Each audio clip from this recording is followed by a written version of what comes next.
Dans cette vidéo, je vais te montrer comment utiliser Visual Studio Code. Alors, la procédure est relativement simple à faire. Visual Studio Code, déjà, est un tutoriel complet en français pour apprendre à utiliser Visual Studio Code, un éditeur de code gratuit, léger et très puissant utilisé pour la programmation web, Python et JavaScript. Alors maintenant, voici déjà l'interface de Visual Studio Code où on peut être là. Tu auras plusieurs alternatives à partir d'ici pour pouvoir utiliser. Tu auras pouvoir faire les interfaces de versus code.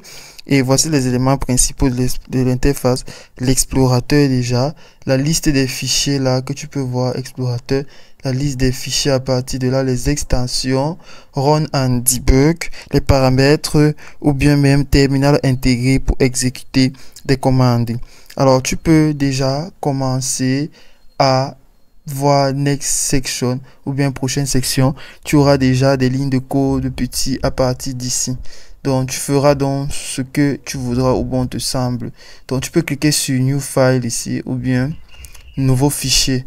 Maintenant tu auras tout ce qu'il te faut. Tu pourras choisir un dossier contenant ton projet à partir de là. Donc tu auras des lignes de code comme ça en venant cliquer sur file et sur new file ou bien new text file. CTRL N plus facilement. Tu pourras donc sélectionner un langage de programmation à partir d'ici, ce qui te conviendrait le mieux. Tu auras plusieurs langages. Donc parmi tous ces langages-ci, tu pourrais choisir le langage qui te convient le mieux. Ainsi, tu pourras aussi cliquer sur Fill with Template ou bien remplir avec un template. Donc maintenant, à cette section-ci là, tu pourrais mettre un template, que ce soit la classe de définition ou bien que ce soit dans un domaine HTML. Donc tu peux voir déjà comment cela peut fonctionner à partir d'ici. Maintenant, tu peux même refaire aussi un saut en arrière en cliquant seulement sur CTRL Z pour pouvoir rentrer en arrière ou bien supprimer la ligne de code. Maintenant, en venant encore une fois de plus sur titre, tu peux enlever si cela ne te plaît pas et revenir encore au point de départ à partir d'ici pour pouvoir recliquer sur CTRL N. Maintenant, tu auras aussi d'autres éditeurs à partir de là. Tu pourrais cliquer CTRL N pour pouvoir sélectionner un fichier dans ta galerie ou bien même faire avec ceux qui sont déjà là, comme par exemple les notebooks ou autres. Maintenant, il te faudra aussi avoir Node.js installé pour exécuter du JS. Ainsi, si tu veux commencer à essayer de saisir, tu peux enlever, mettre don't show pour que ce que tu as commencé, la ligne de code que tu as commencé à mettre ne sera point visible.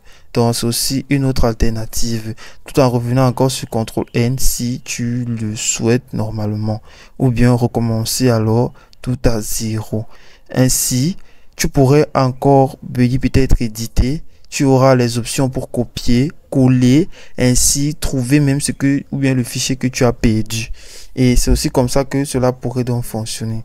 Tu peux venir déjà dans l'option explorer pour pouvoir ouvrir un fichier. Donc ouvrir ton fichier que tu souhaites pour pouvoir mettre dans Visual Studio Code. Et ainsi pouvoir commencer à personnaliser cela comme dans le changement de thème. Ou bien alors même dans les préférences, ainsi aussi modifier la taille de la police et autres. Donc tout cela sera donc fait aussi avec ton clavier. Dès que tu auras mis tout en place, tu pourrais donc cliquer maintenant sur Run ou bien exécuter.